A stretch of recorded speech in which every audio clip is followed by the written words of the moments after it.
In the action film American Made, Tom Cruise portrays Barry Seal, a daring pilot who blurs the lines between hero and villain by flying drugs for powerful figures and assisting the CIA in covert missions. While the movie offers an exciting narrative, it diverges from the complexities of his actual life, which was far less glamorous. Now, let's take a closer look at who the real Barry Seal was. Seal was born in Baton Rouge, Louisiana, to Mary Lou and Benjamin Curtis Seal, who worked in candy wholesaling. He showed an early aptitude for flying, earning a student pilot certificate at 16 and a private pilot certificate at 17. His flight instructor noted his natural flying talent. In 1962, he joined the Louisiana Army National Guard for 6 years, with 6 months of active duty in the 20th Special Forces Group and 5.5 years of inactive duty as a radio telephone operator in the 245th Engineer Battalion. He joined Trans World Airlines in 1964, working his way up from a flight engineer to a captain on a Boeing 707 flying to Europe. His TWA career ended in 1972 due to his arrest in a conspiracy to smuggle explosives to Mexico.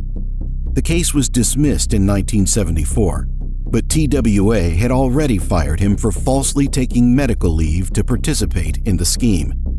In 1976, he began smuggling small amounts of marijuana by air, expanding to cocaine in 1978. His operations got a boost when he was jailed in Honduras and made connections with other smugglers. He later met William Roger Reeves, who introduced him to the Medellin cartel. To increase smuggling capacity, he hired his ex-brother-in-law, William Bottoms, as a pilot. In 1981, he started smuggling cocaine for the Medellin cartel, earning up to $500,000 per flight.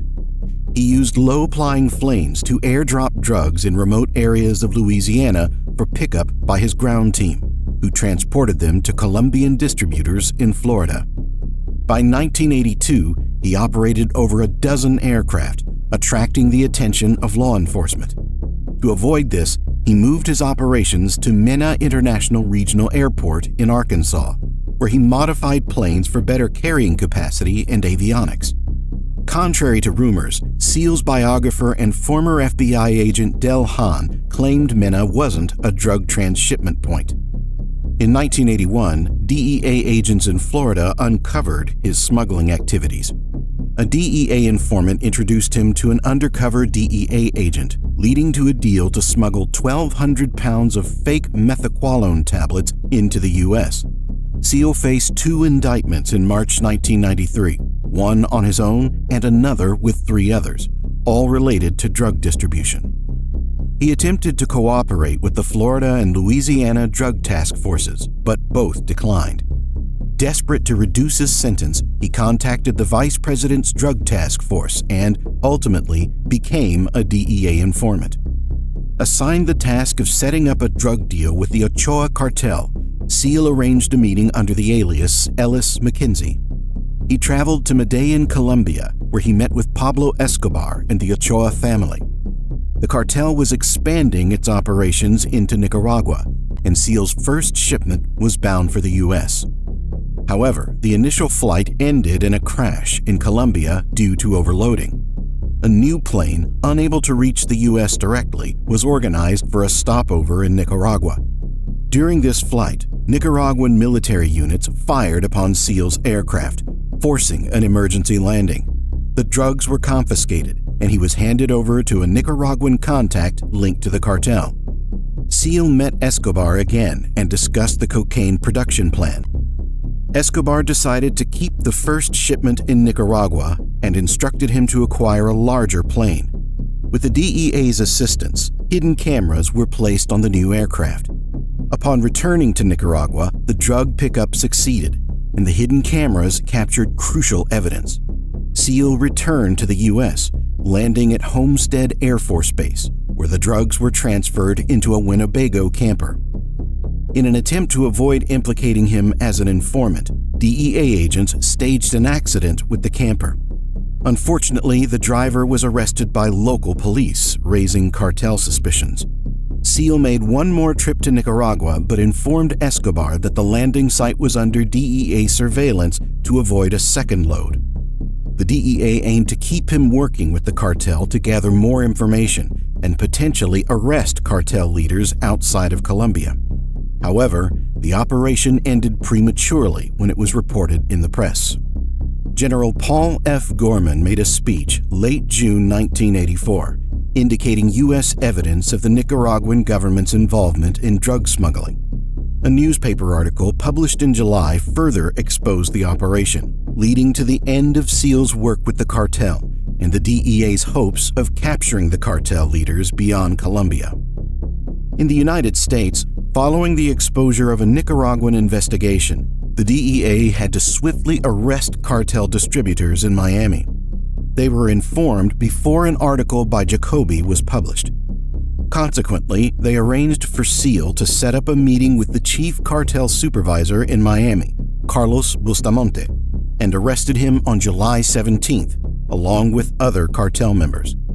The evidence gathered from this arrest, along with his contributions, formed the basis for the first drug trafficking charges against Escobar and the Ochoas in the U.S.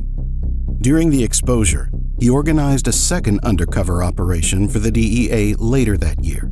It involved a complex cocaine shipment from Bolivia, passing through Colombia, refueling in Texas, and delivering in Las Vegas. Seal wasn't allowed to leave the country due to safety concerns, so he arranged for his ex-brother-in-law William Bottoms to make the flight. This operation, in January 1985, was successful and led to arrests and convictions. In February, he played a central role in an undercover operation against Norman Saunders, the chief minister of the Turks and Caicos Islands. He was recorded playing a bribe to Seal in Miami, and he was successfully prosecuted.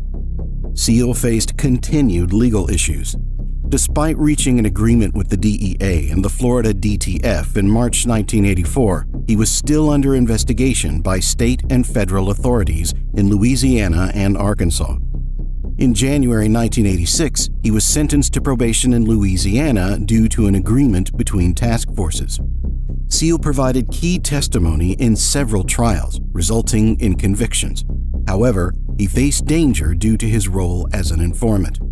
The Medellin cartel put a contract on him, and he was murdered outside the Salvation Army Center in February 1986.